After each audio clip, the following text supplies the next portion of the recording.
Assalamualaikum warahmatullahi wabarakatuh. Hello everyone, kembali lagi dengan saya Faidillah Putri Ningrum. Kali ini kita akan membahas tentang pengaruh dan masa perkembangan Islam di Indonesia.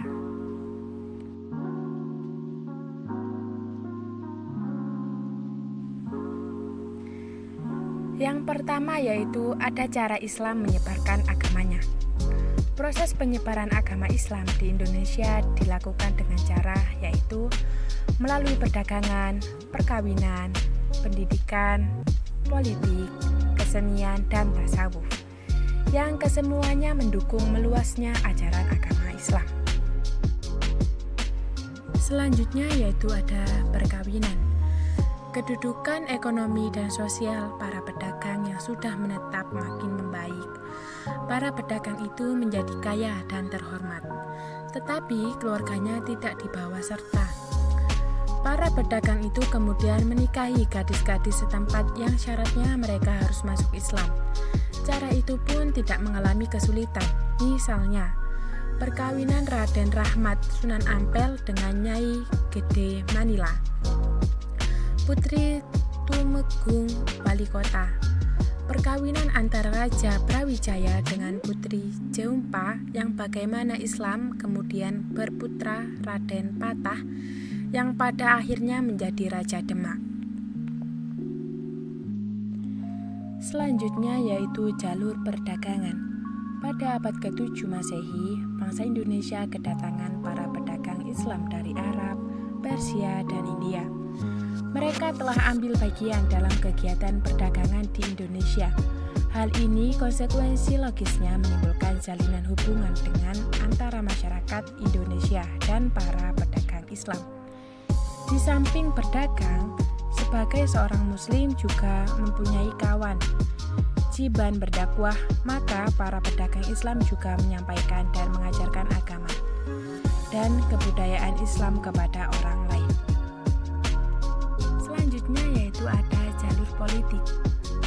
Seorang raja mempunyai kekuasaan dan pengaruh yang besar dan memegang peranan penting dalam proses Islamisasi. Jika raja sebuah kerajaan memeluk agama Islam, otomatis rakyatnya akan berbondong-bondong memeluk agama Islam. Karena masyarakat Indonesia memiliki kepatuhan yang tinggi dan raja selalu menjadi panutan rakyatnya. Jika raja dan rakyat memeluk agama Islam, pastinya demi kepentingan politik, maka akan diadakannya perluasan wilayah kerajaan yang diikuti dengan penyebaran agama Islam. Selanjutnya yaitu ada jalur pendidikan. Perkembangan Islam yang cepat menyebabkan muncul tokoh ulama atau mubaligh yang menyebarkan Islam melalui pendidikan dengan mendirikan pondok-pondok pesantren. Dan di dalam pesantren itu tempat pemuda-pemudi menuntut ilmu yang berhubungan dengan agama Islam. Yang jika para pelajar tersebut selesai dalam menuntut ilmu mengenai agama Islam, mereka mempunyai kewajiban untuk mengajarkan kembali ilmu yang diperolehnya kepada masyarakat sekitar. Selanjutnya yaitu ada seni dan budaya.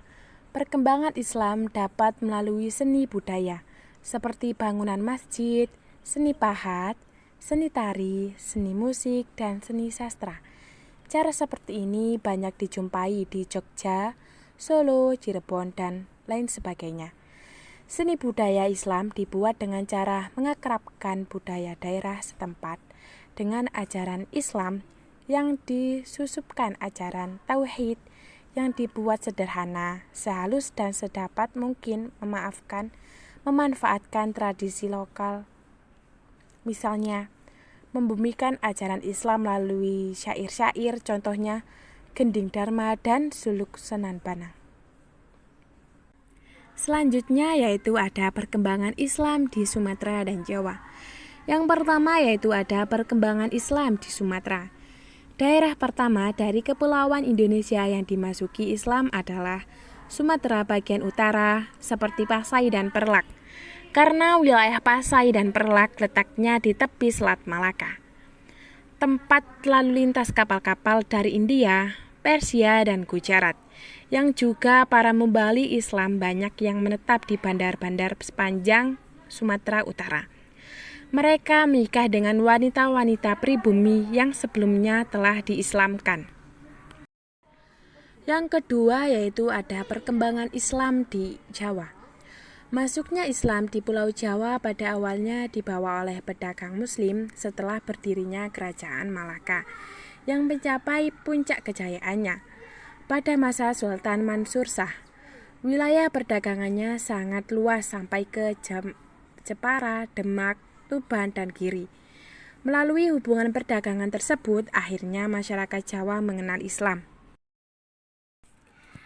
Selanjutnya yaitu ada penyebaran agama Islam melalui beberapa sunan di wilayah Jawa, yaitu Sunan Wali Songo. Yang pertama yaitu ada Sunan Gresik, Sunan Ampel, Sunan Bonang, Sunan Derajat, Sunan Giri, Sunan Gunung Jati, Sunan Kudus, Sunan Kalijaga, dan Sunan Muria. Kesimpulan dari materi tentang penyebaran agama Islam di Indonesia yaitu masuknya Islam di Indonesia pada tanggal ke-17 sampai dengan 20 Maret 1963 di Medan. Islam masuk ke Indonesia pada abad pertama Hijriah atau pada abad ke-7 Masehi. Menurut sumber lainnya, menyebutkan bahwa Islam sudah mulai ekspedisinya ke Nusantara pada masa Khulafaur Rasyidin, masa pemerintahan Abu Bakar As-Siddiq, Umar bin Khattab, Utsman bin Affan, dan Ali bin Abi Thalib. Disebarkan langsung dari Madinah. Perkembangan Islam di Indonesia terbagi menjadi beberapa wilayah di antaranya yaitu Sumatera, Jawa, Sulawesi, Kalimantan, dan Maluku. Oke. Jadi itu tadi paparan mengenai perkembangan dan bagaimana Islam menyebarkan agamanya di Indonesia. Sampai jumpa di video kita selanjutnya. Terima kasih sudah menonton dan jangan lupa like, komen, dan subscribe. Bye-bye, sampai ketemu lagi.